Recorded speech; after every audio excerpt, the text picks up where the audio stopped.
Welcome to Lever Up Your Life. I'm Nate Barger. I went from prison time and bankruptcy to now owning over $200 million in real estate. I want to show you guys all the mistakes I made so you don't make the same mistakes. It's time you create massive wealth for yourself.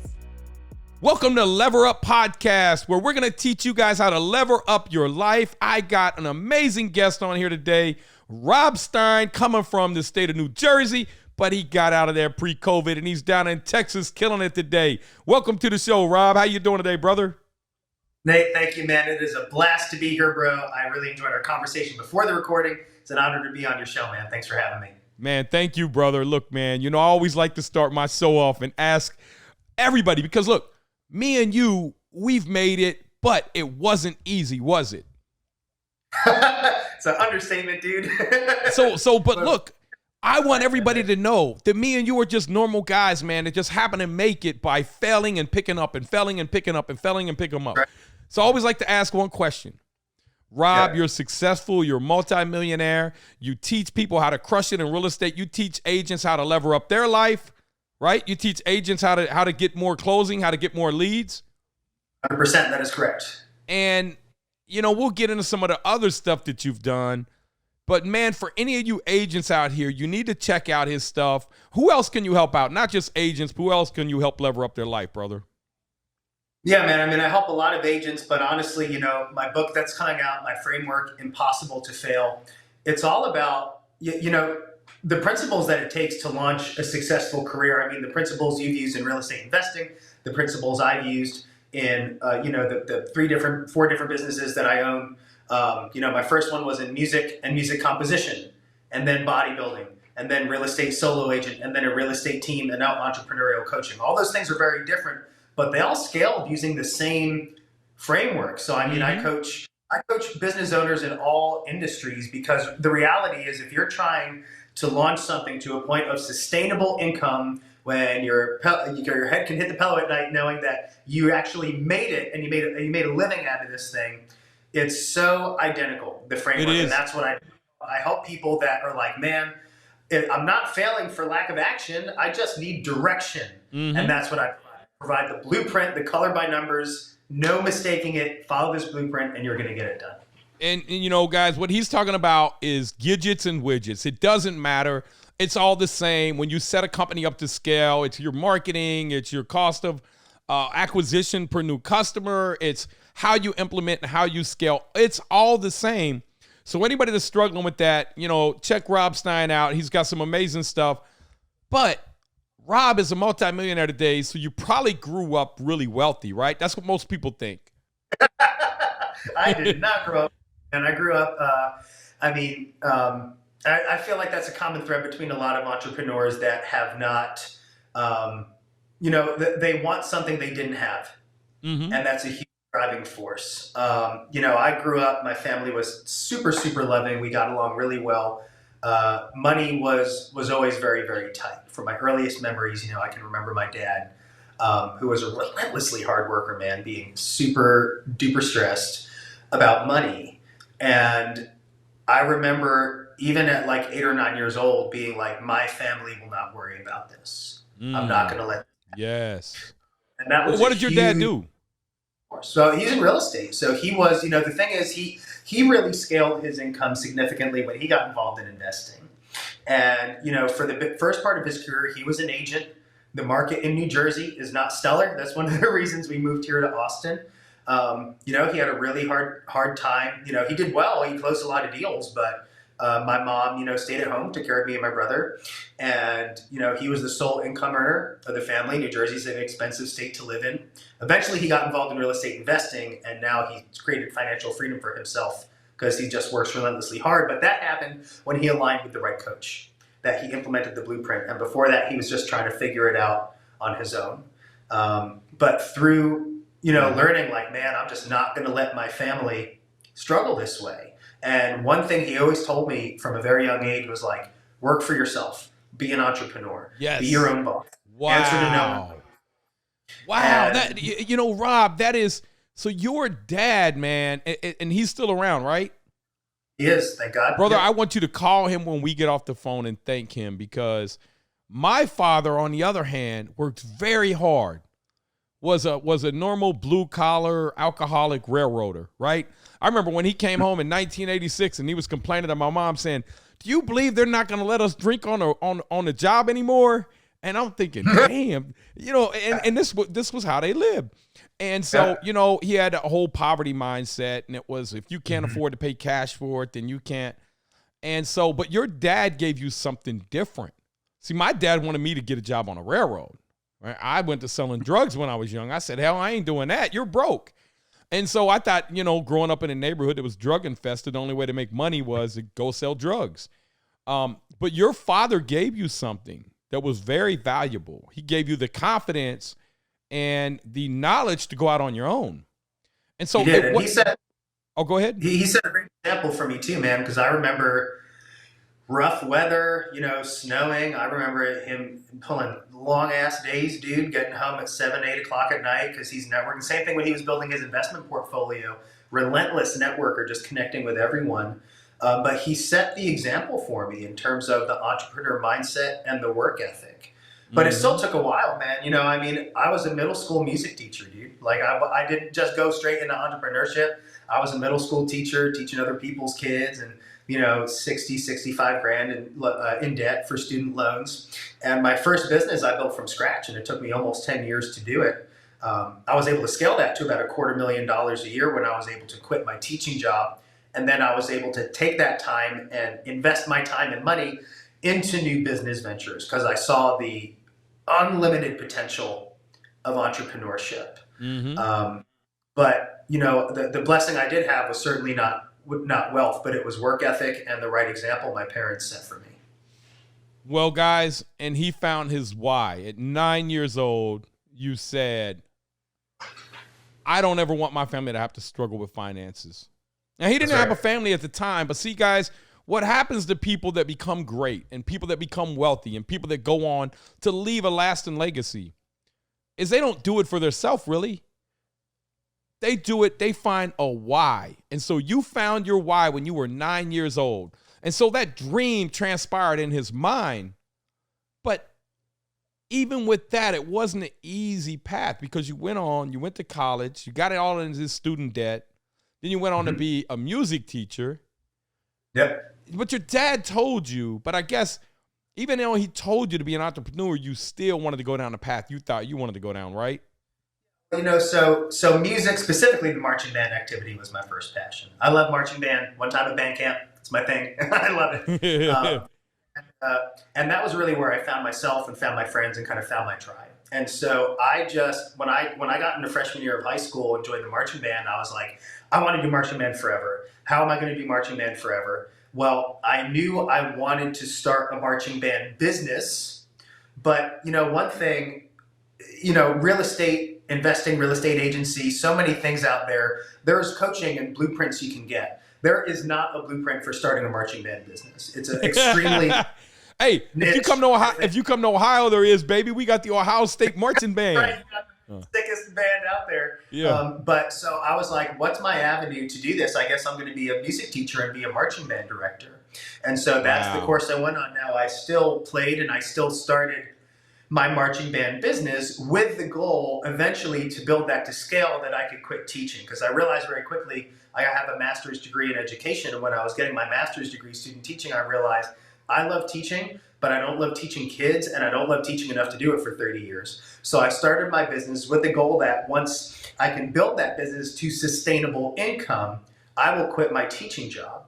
And it took a really long time to do, but I needed the teaching gig at the time to, I lived at home, man. I graduated from college. I got a gig teaching at the elementary school I went to and lived back at home in my parents' house, slept in my childhood twin bed. I was making 55 grand a year, which at 22 years old may as well be $1 million. Mm-hmm. And I just banked my salary, aggressively paid off my student debt. And I built my business during the time. So I leveraged my teaching job to pay the bills and give me money to invest in building my business, which took a while. But once I really figured out the marketing game, that was when I went from grossing, maybe 30 to 40 a year to, 150, 200, 250 a year. And then once I had the time and I quit my teaching job and I got involved in bodybuilding and fitness and nutrition coaching and then real estate, things scaled very, very quickly.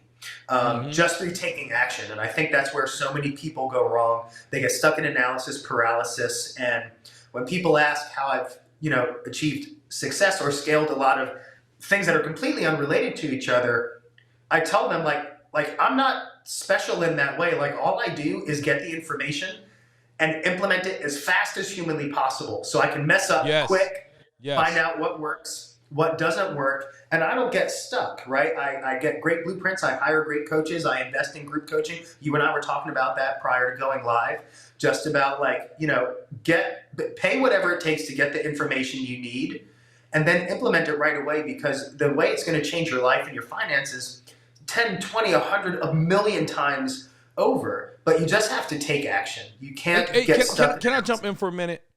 Yeah. So for you viewers listening, look, I'm not here. I got a mentor program. He has a mentor program. He pays for mentors. I pay for mentors. Well, look, man, we're not here because we need your money. We're not here to do that.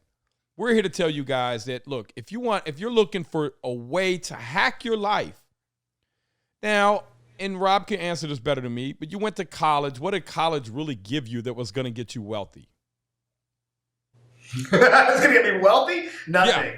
Yeah. It didn't get me anything that was going to get me wealthy. It taught me a lot of, had some great relationships. Taught me how to work with people. Those were some expensive relationships, Rob. Those were some really expensive relationships, dude. And we have one daughter right now, and we're going to be having more kids soon.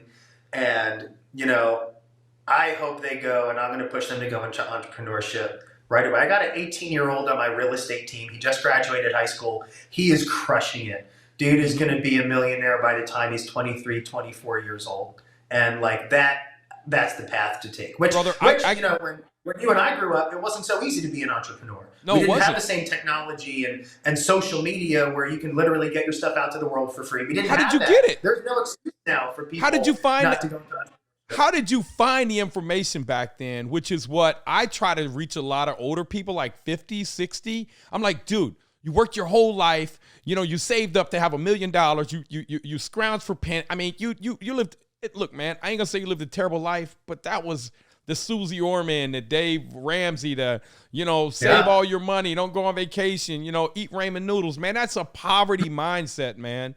The real goal is to go make more money and balance your life, not to go extreme and not do anything. Now, you proved at the young age of 21, 22, when you were living at home with your parents, you had delayed gratification. So it does take that. I'm going to tell you, it takes some delayed gratification if you guys want to become millionaires.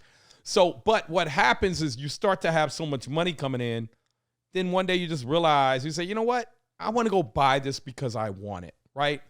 And you can have some nicer things, but you're not a slave to them.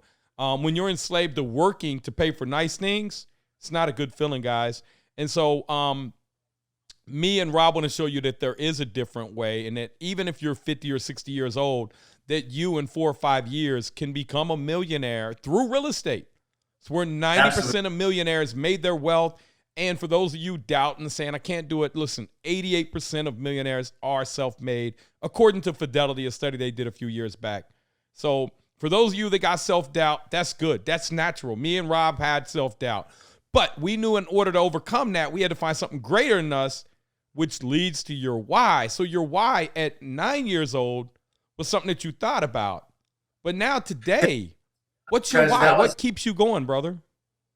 Man, always to be very transparent. When I was growing up, it was money. Mm-hmm. And I also don't think there's anything wrong with that. I don't think there's anything wrong with saying, I just want to have a lot of money. I want to be wealthy. Whoa. Can I jump in? Yeah. Any of my viewers that are, if you guys are thinking, and look, man, I want to challenge you. For any of you guys that are saying money is not that important to me, I want to ask you, why in the hell are you getting up and going to work 8 hours a day to get something that's not that important to you? So we got to stop lying to ourselves, man. Yeah. Now, that doesn't mean that you do evil things for money. Rob certainly doesn't do that. I don't either. But to go out and make a lot of money, there's nothing wrong with that. Because what you'll find out is that people like me and Rob, we make a lot of money. It allows us to give back our time to you guys. not just that, but we also do charitable stuff. I mean, that just comes hand in hand Yeah. with making money. But I mean, everybody loves money. Like, don't pretend like you don't. Like, if you don't love money, why do you have an iPhone and a pair of Jordans? You know, Yeah. like, come on. Like, of course you do. But so at a young age, it was just, that was the pain point I had as a kid. And I saw the stress it put on my parents, and that was it.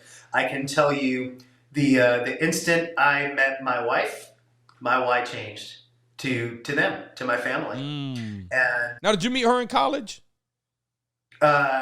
yeah, well, I was just out of college. She was in college. We met on the marching band field, actually. Wow.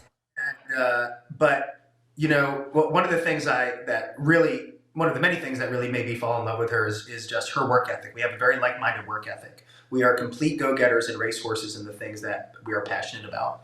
And once I guess it ties into my why as a kid is family. I do it for my family. You know, my wife, you know, used to be a health and physical education teacher. She graduated top of her class at the College of New Jersey, which is one of the most prestigious schools for education out there. She got a gig teaching in one of the best districts in the state. But you know, by that time, I was wrapping up my teaching career. I was working at home full time writing. She was teaching, and we're like, you know what? Like, we don't see each other because I'd be at home and she would be working, and we knew we wanted to have kids. And I was like, man, we don't want our daughter to have to be raised by strangers at daycare. I don't want to have to be able to see my wife 3 or 4 hours a day when she's teaching. And then it was, I want to give my family the best quality of life. I want my wife to be able to stay at home and raise our daughter and not have to work ever again, unless she wants to. And then she should do what she's passionate about and start a business and start a venture and not just go work somewhere else. And that's exactly what I did. And that was my why. And make no mistake about it, y'all, you better have a damn strong why, because the entrepreneur roller coaster is real. Yes. And at all levels, even guys like Nate, who's a multimillionaire, he still has days where he's like, holy smokes, man, I just got punched in the gut by life, by entrepreneurship. Well, brother, I woke up this morning and we hired somebody. Now, usually we run all our construction ourselves, right? And so I run it, and I'm looking at this budget, and they're like $1 million over budget. And I'm like, where in the hell are you guys coming up with this? Like, I got a budget, and you're ordering stuff that I didn't approve. And so one of the items, like $159,000 health and safety. No, we didn't need that. So now, it's like this morning, now I got to solve this problem. You know, so we're not going to be over budget, but this is what they're, and so it just makes me want to say, you know what? I'm going to do this stuff my damn self, man. We're going to bring our own team together. We're going to build our own team. We're going to be vertically integrated, because who's going to care more than you? Right. Absolutely. Absolutely. And so my why transformed to my family, and it still is, because, you know, we still have big goals, and ultimately it's about serving others. I mean, for me, I'm a teacher. I have a master's in education, and that's why I always knew I'd love to teach, but I quickly realized I don't want to teach other people's ungrateful kids and deal with the BS of politics and school boards and superintendents and be told to my face I'm the low man on the totem pole because I'm the music teacher and stuff like that. But it's about teaching. Like right before you and I had a 2-hour virtual event that I did teaching real estate agents my 6-figure referral business boot camp. You're a real estate agent. You want to build hundreds of thousands of dollars in referrals every year. Show me how to do it. I mean, we had all the lights and cameras in my studio. It was hot. It was a long event. But I felt more energized at the end than when I started, because I get to serve and pour into people that want to make their lives better. And there is no better feeling than helping someone achieve something they're passionate about and knowing that you played a role in getting them the success that they want. So that's what drives me. It's serving others. It's serving the person that I used to be and now I've been able to climb out of, and giving my family the best quality of life. I want to take the best vacations. I want to take the best memories. I want to buy the best, healthiest food. I want to give my family the best memories possible. And that's what drives me. And when your why is stronger than your fear, because make no mistake about it, they said earlier, you know, we both have the same fears, and we still probably have fears when we do things. The difference between entrepreneurs and successful people is they act in spite of fear. Yes. Versus where people let fear put them in analysis paralysis and they are stagnant. We say, I'm afraid, but I'm going to do it anyway. And that's something that right now, I think especially social media has given an extremely false impression out there to what it's like to be an entrepreneur. Even as an agent, you go and see some top producer agent and they're going to post all the pictures of the closing at the title company with the key and the fancy car. They're not posting the late hours. They're not posting themselves answering the phone during dinner. They're not posting themselves contract negotiations and getting their life turned upside down from one phone call where a deal goes to, goes south. The emotional roller coaster where with you guys, man, and look, I got a lot of my friends are agents. You guys think, oh, it's just easy. You just write a contract. No, the hell it's not. You're dealing with two people that are the most emotional point in their time where they're buying a house, they're selling a house, and then they let some of the stupidest things, like you're going to let a door get in your way? Like, dude, stop. And you got to be a psychologist. You got to be a psychiatrist. You got to be everything. It is. It is everything. I once had a deal almost fall apart over. It was a $600,000 house that almost fell apart from a $300 bathroom door repair because of egos and the clients. And sometimes egos with agents you got to deal with. So when your desire and your why is stronger than your fear, you don't let anything stop you. And if you're out there listening and you want to do something and you're afraid, just do it. Just do it, and you'll. That when you do it, you have nothing to be afraid of. You're not going to get physically hurt. But the sooner you act, like every day that you delay, you're only pushing your own finish line further. The only person standing in your way of your goals is you. The only limitations you place on are the ones that you place on yourself. And trust me, like if you would have told me when I was 22 years old, teaching middle school, that 15 years later, I'd live in a fat golf course house in Crystal Falls, Texas, running a big real estate team, coaching entrepreneurs all over the country, I'd be like, really? How am I going to get there? Hey, well, guess what? Hey, 9 years ago, I was bankrupt, brother.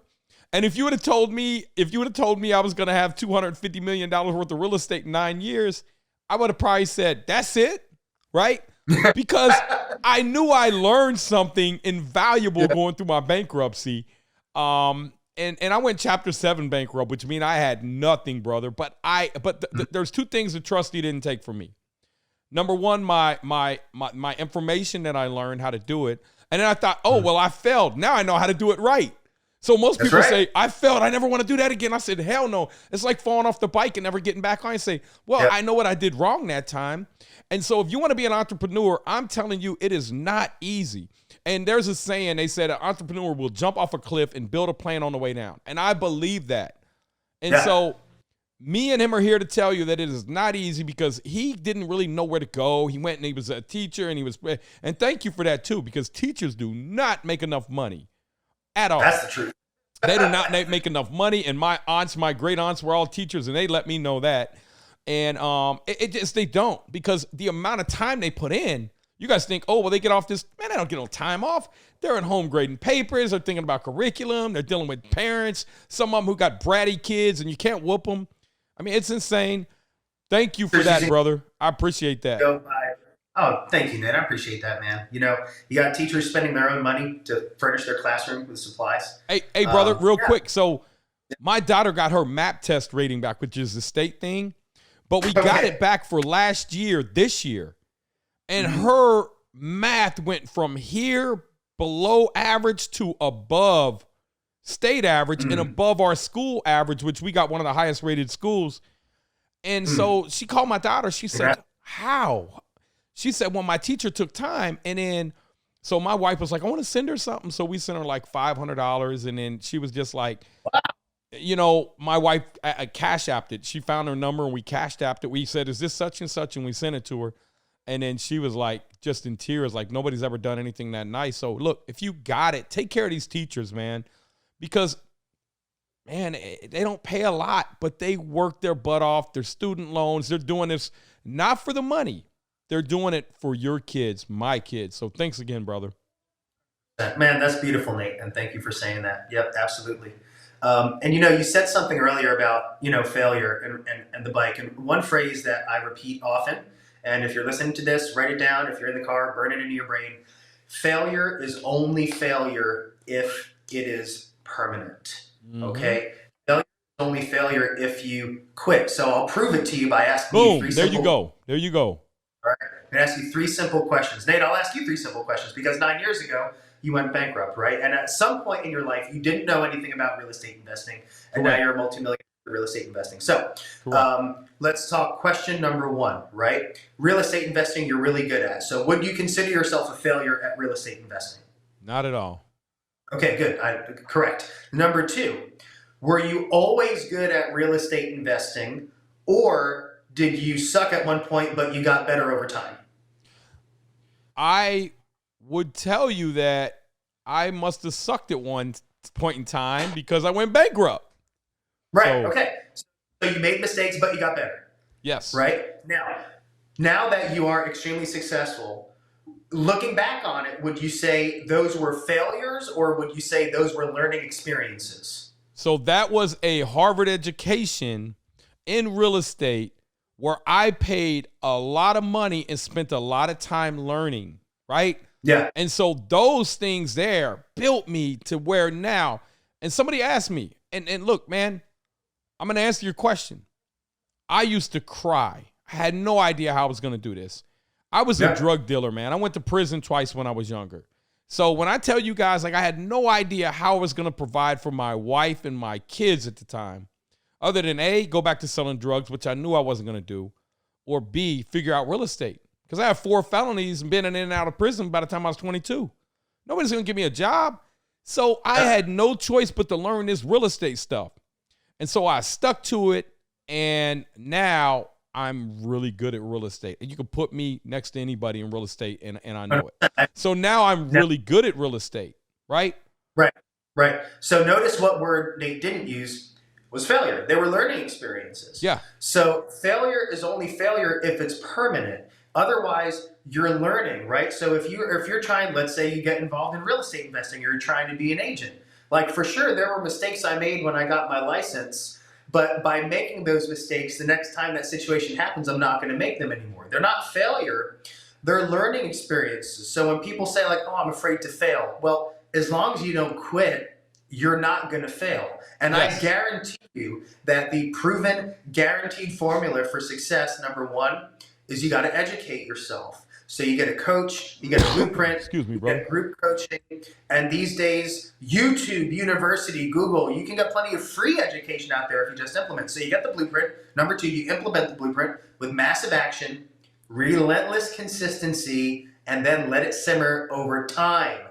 And if you are implementing, you get yourself educated, massive action, and consistency with enough time, success is like inevitable. It is scientifically impossible for you not to achieve your goals if you keep relentlessly running towards them and you don't stop. The problem is that most people stop too soon. They don't know they're 3 feet from gold. Or they say, oh, this took, like, what if I stopped 5 years into building my first business? And I said, this sucks. I'm teaching. I can't balance both. I'm just going to quit. I'd still be in New Jersey. My wife would still be a teacher. Our kid would be in daycare. I wouldn't have financial freedom. What if, like, you wouldn't be able to take them trips, brother. You wouldn't be able to take care of your kids. And now if they want to go to college or if they want to start a business.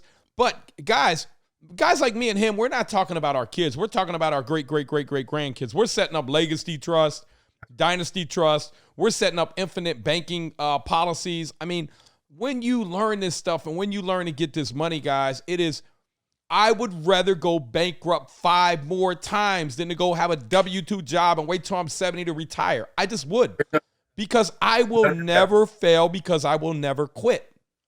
That's right. That's the only way you fail is when you quit.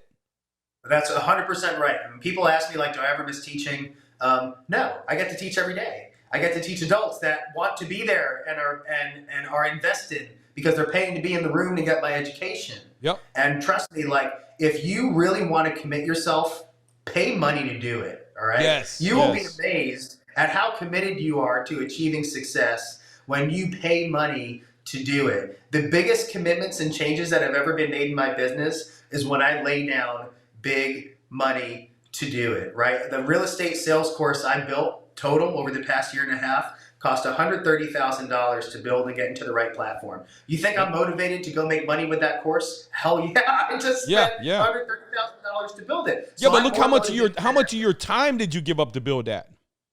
Oh, I mean, I mean, it took a year and a half, and it was relentless. I'm talking about 4 to 6 hours every single day. Brother, when I built mine, I forewent buying about an extra $100 to $200 million worth of real estate.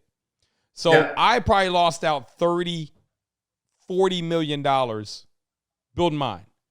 But I realized It's not just money, it's time. I mean, I'm sitting here in my studio. My studio I remodeled, and I have a beautiful window with shutters that look out to the cul-de-sac I live in. And there are many times, I tell the story all the time, when Saturday, Sunday, beautiful Texas afternoon, I see my neighbors, they're out there hanging out, having drinks in the driveway, kids are playing. It's a Sunday afternoon. And I'm looking out there like, man, it would be awesome to be out there hanging out right now. And then I turn back to my computer and I keep working. Because that's what it takes at that moment. And it's not forever. It's not like you do this forever, but when people are like, ask about work-life balance, the reality is when you're in a building phase, there is not balance. It is an extreme time of building, but the thing is that you need to be willing to do the things that are necessary now. You need to do what most people wouldn't do now to get what most people won't have later. And it's the delayed gratification, like you said, that most people have an issue. I mean, I know all about delayed gratification, not just in business, but in bodybuilding. I mean, you spend 6 months. I mean, I literally brought a cooler of cold chicken and broccoli to weddings, wow. I mean, that's what it takes, delayed gratification. And the lessons I learned from that, I carry with me everywhere. And nothing's as hard as a bodybuilding prep. So if you guys want to be a millionaire or a multimillionaire, I'm telling you right now, there is only one thing that is holding you back. It is you. Yep. And here is what you have to do. You have to learn delayed gratification, work ethic, and get you a good mentor if you want to do it quick. And then don't be worried about what I tell people when it gets really, really, really, really hard. That's because you're almost going to break through. Most people give up at that point where it gets really, really, really, really hard. But the breakthrough is really close right there. And so if you guys can embrace when it gets really hard, me and my partner Mike used to call each other every day and say, man, how's your day? Is it easy? Yeah, it's easy. Well, look, man, here I got all this stuff because we know that if we had an easy day, we weren't going to accomplish anything. So 100%. we needed to make sure that our days had pressure and they were meaningful, that we knew that this was a very hard, challenging day for us. So if you wake up and you got easy days, I want to ask you this. Where'd your family come from now, brother, originally? Europe somewhere? Yeah. So what I tell people to imagine this, 7, 8, 9, 10 generations ago, maybe, I don't know what it is. Yeah. Your grandparents, great-great-grandparents, decided that they were going to get on some boat. They had no idea where they were going to go. They had an idea that we're going to America, but what is that? Right? And they left, and I want you to think about why they left. They didn't leave for their self. They left for their grandkids, for their kids, so they could have a better opportunity. So the next time when you guys tell me something's hard, I got a flat tire, come on, man. Think about what hard really is. You're getting up, you're moving your whole family. You know there's a good chance you're going to die on this ship coming over. Then once you go over there, you don't know what's going to happen. And then if you were African-American, it's even worse because you got just snatched up. So when you guys say something's hard, I want you to make sure that it's hard, because that is part of what Rob and me have had to overcome, is finding that when somebody says, I can't find contractors, I don't know what to tell you, brother. You're going to either make it happen or you're not going to make it happen. So we can give you the tools, the education, but I'm telling you that unless you're willing to put the work ethic in, it's not going to happen, man. Right. We see that in the real estate market right now because the real estate market took a shift and not as strong as it had in the past couple of years. Inventory, economic, unrest, I think due to a large part of the political stuff that's in place right now. And interest rates have gone up, and man, there's agents like, oh man, the market said there's no deals out there. I'm like, bro, agents are closing deals every day. Only the good. Listen to me, guys. And I told you guys this is how a recession starts. It starts with the velocity of money slowing down. Right now, lending has ceased. Lending is way down. But guess what? Good agents are going to crush it. Agents who were just in the way, who were getting the overflow, a lot of you guys have got to get it together, man, because there's not going to be enough property out here for everybody. Half the people that are agents today in 12 to 18 months, it would be my guess that would not be agents, okay? Title There's an companies, huh? In the first the average dropout rate is over 80% of agents within the first few years of their career are going to drop out. Yeah, but think what's going to happen now that we were running at 2% inventory, 2 months inventory. Now we're over 10. So the amount of houses selling are way down. But guess what? Guys like Rob are going to continue to crush it. Guys that take his class are going to continue to crush it. You know why? Because they're going to learn how to overcome that. They're going to learn how to generate leads in a time. So, Rob, I want you to tell them, how do they get a hold of you, brother, if they want to join your mastermind?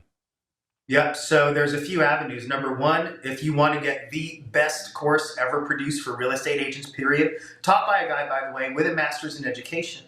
And that's a big differentiating factor is there's a lot of great real estate coaches out there that have fantastic real estate experience, but I have that with an educator experience to teach you optimally, make sure you know how to implement this stuff. So you want to go to my sales course is called Earth to Orbit, and you can go to orbit.robstein.com to check it out. You want to find my YouTube, it's robstein.tv. And I also have a free real estate mastermind every Tuesday at 11. It's called the Impossible to Fail Real Estate Mastermind. Agents of any company, of any skill set are welcome to come, and all of the replays go on my YouTube channel as well. And if you want to register for that, simply go to zoomwithrob.com. You can register for it, and every Tuesday at 11 a.m. Central, it's literally free education, gang. Come with your questions, and I'm going to pour into you and give you all the value I can for nothing, because I just want to help. Man, Rob, thank you so much, brother. We're going to put that link below for everybody. Guys, go lever up your life. If you are a real estate agent right now and you have the capacity to join a mastermind, you're worried about your job, you're worried about your flow, get you a good mentor. I know if you join his mastermind, you're going to crush it. Thank you for joining us, brother. I look forward to being on your podcast next week, brother. God bless you. Nate, I can't wait. Make sure you listen to Nate on my Impossible to Fail podcast, because this guy brings the energy, dude, and I cannot wait. Yeah, we love this stuff, man.